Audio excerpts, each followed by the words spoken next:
All right, let's get right into it. Today, we're going to try and decode something a lot of us go through. Why so many of us, especially really capable people, find it almost physically impossible to ask for help, even when we know we're in way over our heads. Sound familiar? I mean, how many times has this just popped out of your mouth? Someone can see you're struggling, they offer a hand, and bam! Without even thinking, you say, "Nope, I'm fine." It's like a knee-jerk reaction. And that's really what it feels like, isn't it? You're completely overwhelmed, water's up to your neck, but you would honestly rather go under than just wave your hand for help. This isn't just a metaphor, it's a real, powerful psychological feeling, and we're going to unpack it. So let's start here with this idea of drowning in plain sight. Because honestly, the very first step is just realizing that, hey, you're not the only one going through this silent battle. Yeah, a physical wall that just hits the nail on the head.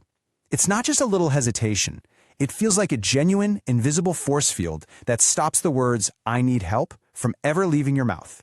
And this brings us to a really important shift in how we look at this. What if this whole thing isn't about being stubborn or being too proud? What if it's actually a survival skill you learned a long time ago? Well, there's a name for this. Psychology calls it survival independence. And notice that word, independence. It's an adaptation. It means your brain literally learned, based on early experiences, that you were the only person you could count on 100% of the time. Depending on yourself became the safest bet.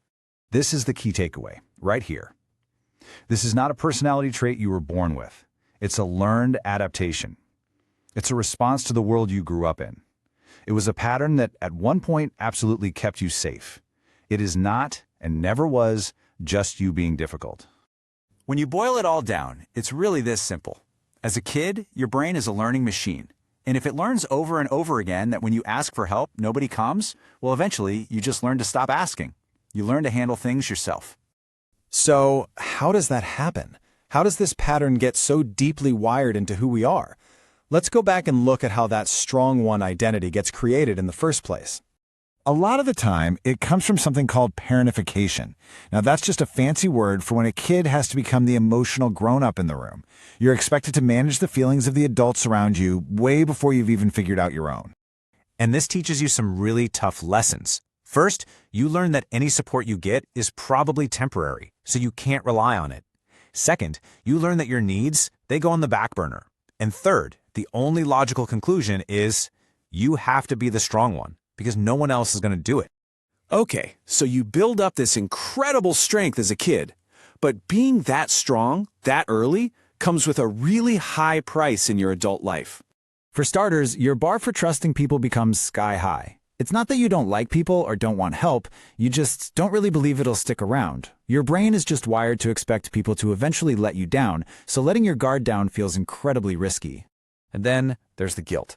A really deep, sometimes subconscious guilt for just needing another human being. You learned that your value came from what you gave, not what you received. So when someone tries to care for you, it can feel wrong, like you're being a burden. You might even apologize for it.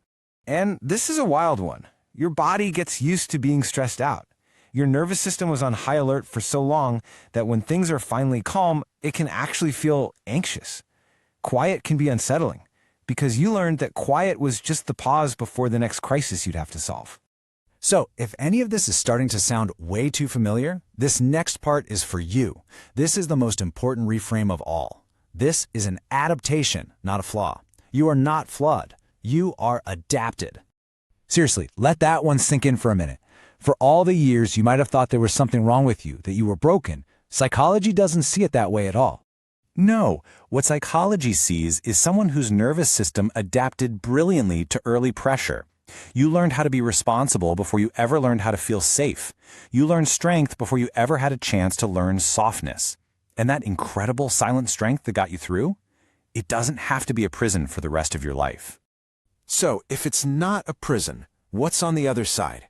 What comes next? Well, that brings us to the most hopeful part of this whole thing. Finally giving yourself permission to rest.